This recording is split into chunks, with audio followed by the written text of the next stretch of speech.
So this is Jane Thomason. I'm gonna jump in here because I want to kind of wrap things up and say a big thank you to everyone who sent in your recommendations via the link that we've been sharing throughout the webinar.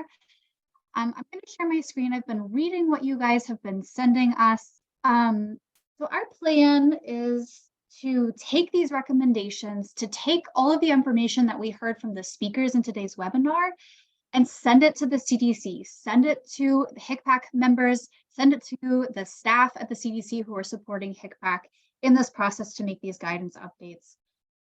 So you can see I've put together some of the main things that we've heard from you all in this webinar. We've heard that you are recommending the CDC correct the false dichotomy of near droplet versus far airborne.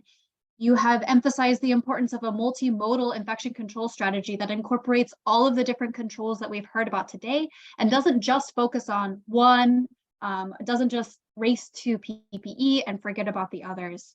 You all talked about the importance of patient screening and isolation, about transparency about exposures.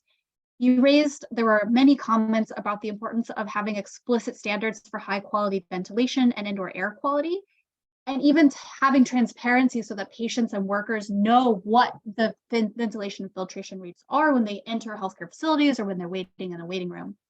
You talked about universal N95 use, the importance of N95 respirators and other accommodations for high-risk patients. You also identified the importance of tracking nosocomial infections, healthcare-associated infections, which doesn't happen super reliably right now. There were a lot of comments about needing more collaboration with OSHA. I think that's one of the themes that we've heard throughout the webinar today.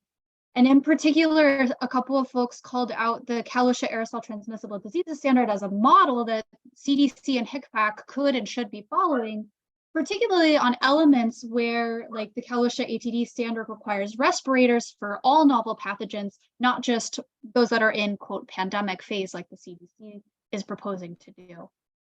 You called out the importance of precautionary principles and some other important pieces around public input here. So we're going to take all of these recommendations. You still have the opportunity to provide your thoughts. If you're one of those people who's still formulating, you wanted to hear what everyone had to say, you're still formulating your thoughts. I know I'm often one of those in that camp.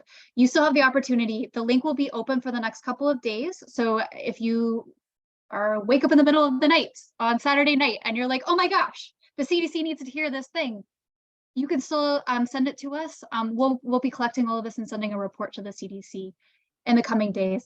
That report will be available on the website, the workshop website, so that you all can reference it and share it where you would like to share. Lisa, is there anything else you would like me to cover before I turn it over to you?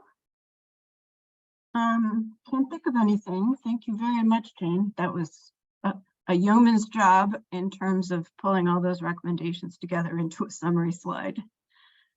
And those will be very helpful to us.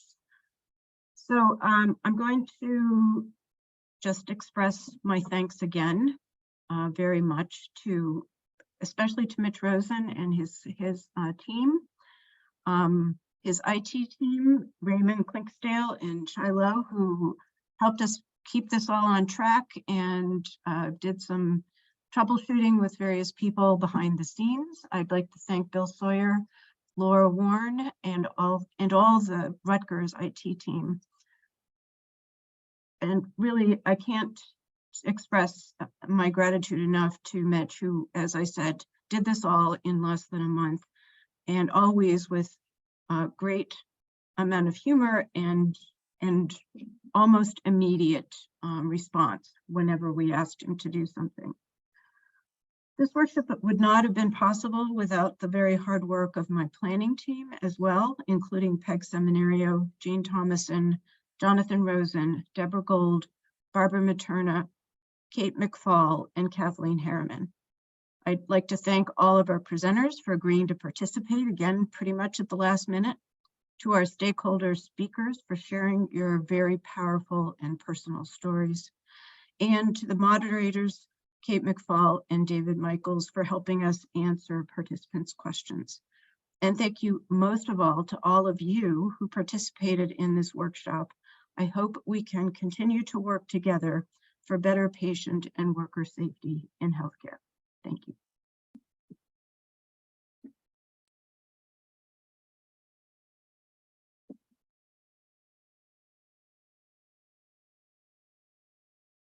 All right, thank you everybody for participating. Thank you to our speakers. This concludes our webinar. Have a great weekend, everybody.